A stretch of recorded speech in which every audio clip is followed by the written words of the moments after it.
नमस्कार, मैं स्वतंत्र कुमार और आप सभी का स्वागत करता हूं आपके अपने चैनल शॉर्ट हैंड टीम पर।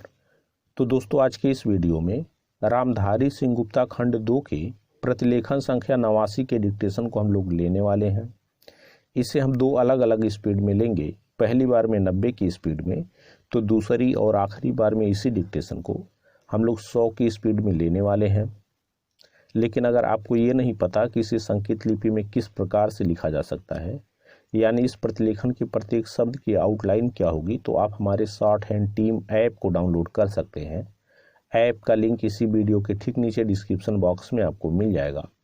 ऐप को डाउनलोड करके इस प्रतिलेखन के प्रत्येक शब्द की आउटलाइन को आप जान सकते हैं। तो 90 की स्पीड में आपका डिक्टेशन स्टार्ट होगा। 5 सेकंड के बाद तब तक के लिए आप रेडी रहें।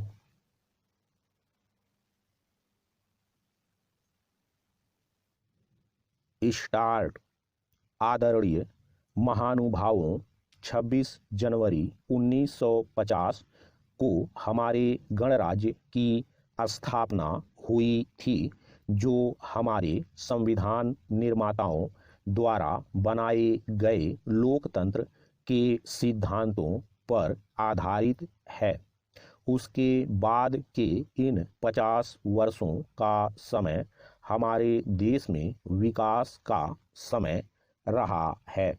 लंबी दास्तां के बाद भारत का दुनिया में एक स्वतंत्र राष्ट्र के रूप में उदय इस बीच की सबसे अधिक रोमांचकारी घटना है।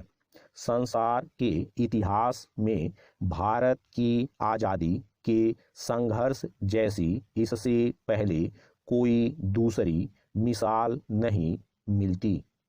इस मौके पर मुझे अपने उन करोड़ों देशवासियों की याद आ रही है, जिन्होंने देश की आज़ादी के लिए भारी मुसीबतें सही थीं और बड़े से बड़े बलिदान दिए थे। मैं उन्हें बड़े आदर के साथ अपनी श्रद्धांजलि अर्पित करता हूँ। मुझे अपने उन नेताओं की राजनीतिक कुशलता और दूरदर्शिता की भी याद आती है, जिन्होंने हमारे संविधान का निर्माण किया और देश को प्रगति और विकास के लिए दिशा दी। हमारे संविधान में हमारी युगों पुरानी परंपराओं और मान्यताओं के गुण मौजूद हैं, जिससे वह देश में समाजवाद, धर्मनिरपेक्षता और लोकतंत्र को कायम रखने का महत्वपूर्ण साधन है। हमें अपनी इस राजनीतिक प्रणाली का लाभ पिछले 50 वर्षों से भी अधिक समय से मिल रहा है। हमारे देश के लोग बहुत ही सूझबूझ और समझदारी के साथ शांति और प्रगति के मार्ग पर मजबूती के साथ आगे बढ़ रहे हैं। मैं उन्हें बधाई देता हूँ। भारत एक ऐसे राष्ट्र के रूप में उभर कर सामने आया है, जिससे संसार में आशाएं बंधती हैं और विश्वास पैदा होता है। पैरा पिछले वर्ष आज के दिन जब मैंने आपके सामने भारत द्वारा हासिल अनेक कामयाबियों का जिक्र किया था, तब से हमें और भी अनेक उपलब्धियां मिली हैं, जिनके आधार पर हम इस बात का दावा कर सकते हैं कि निर्धनता के विरुद्ध हमारी लड़ाई सही तरीके से और ठीक दिशा में चल रही है। मैं महसूस करता हूँ कि इनमें से कुछ सफलताओं का यहाँ जिक्र करना गैर मुनासिब ना होगा। मुझे पूरी उम्मीद है कि हम और भी ज़्यादा विश्वास के साथ तरक्की की राह पर आगे बढ़ते रहेंगे। आर्थिक विकास के मुख्य सूचक इस बात की गवाही देते हैं कि सामाजिक न्याय के साथ विकास को दृष्टि में रखते हुए हमने आर्थिक विकास की जो बुनियादी नीति तैयार की है उसके उत्साहजनक परिणाम निकले हैं। हमारे लिए यह गर्व की बात है कि पिछले 3 वर्षों में देश के कुल उत्पादन में 5% वार्षिक की वृद्धि हुई है, जबकि संसार में आम तौर से आर्थिक रूप में विकास की दरों में कमी हुई और मुद्रा के फैलाव तथा बेरोजगारी में भारी बढ़ोतरी हुई। हमारी अर्थव्यवस्था रोजगार के अवसरों में महत्वपूर्ण वृद्धि के साथ साथ आगे बढ़ रही है, जो देश में श्रम शक्ति की वृद्धि की दर से कहीं अधिक है। हमने अब तक जो प्रगति की है वह विज्ञान और टेक्नोलॉजी में ठोस आधार तैयार करने के लिए की गई है। स्टॉप।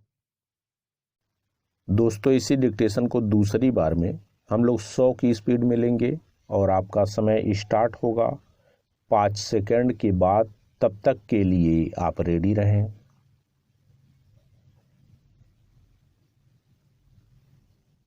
स्टार्ट।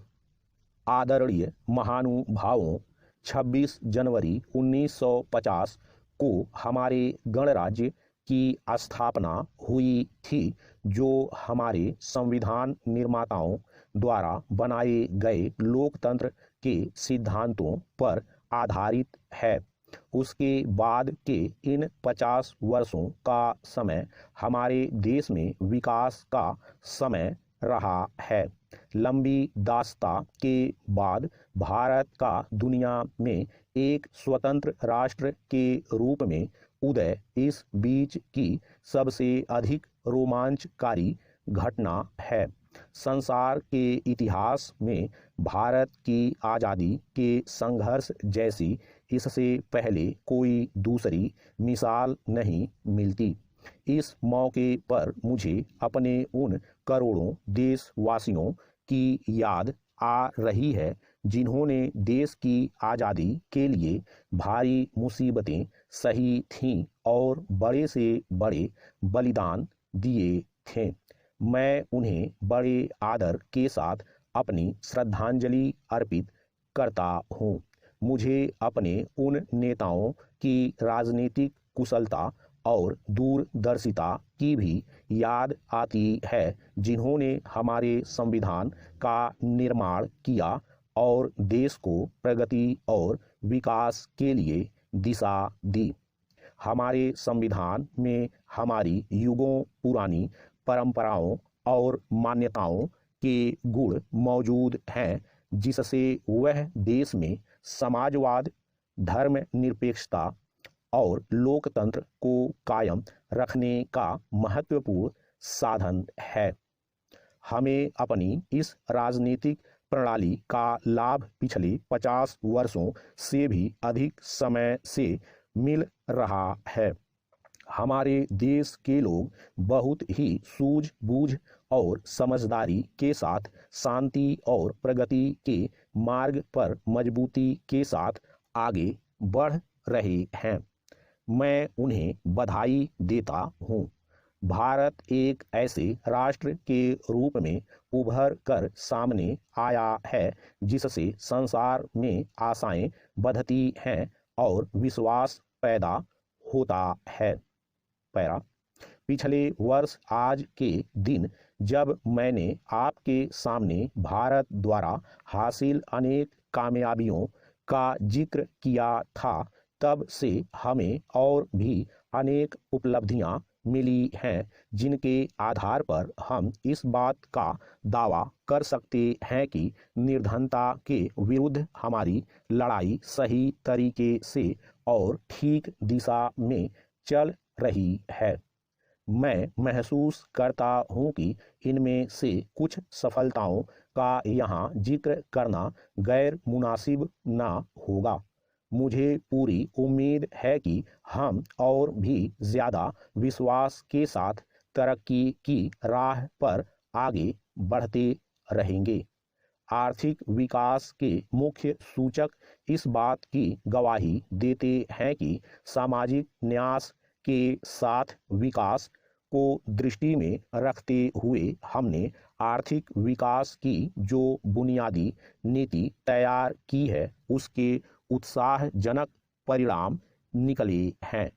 हमारे लिए यह गर्व की बात है कि पिछले 3 वर्षों में देश के कुल उत्पादन में 5% वार्षिक की वृद्धि हुई है, जबकि संसार में आम तौर से आर्थिक रूप में विकास की दरों में कमी हुई और मुद्रा के फैलाव तथा बेरोजगारी में भारी बढ़ोतरी हुई। हमारी अर्थव्यवस्था रोजगार के अवसरों में महत्वपूर्ण वृद्धि के साथ साथ आगे बढ़ रही है, जो देश में श्रम शक्ति की वृद्धि की दर से कहीं अधिक है। हमने अब तक जो प्रगति की है वह विज्ञान और टेक्नोलॉजी में ठोस आधार तैयार करने के लिए की गई है। स्टॉप।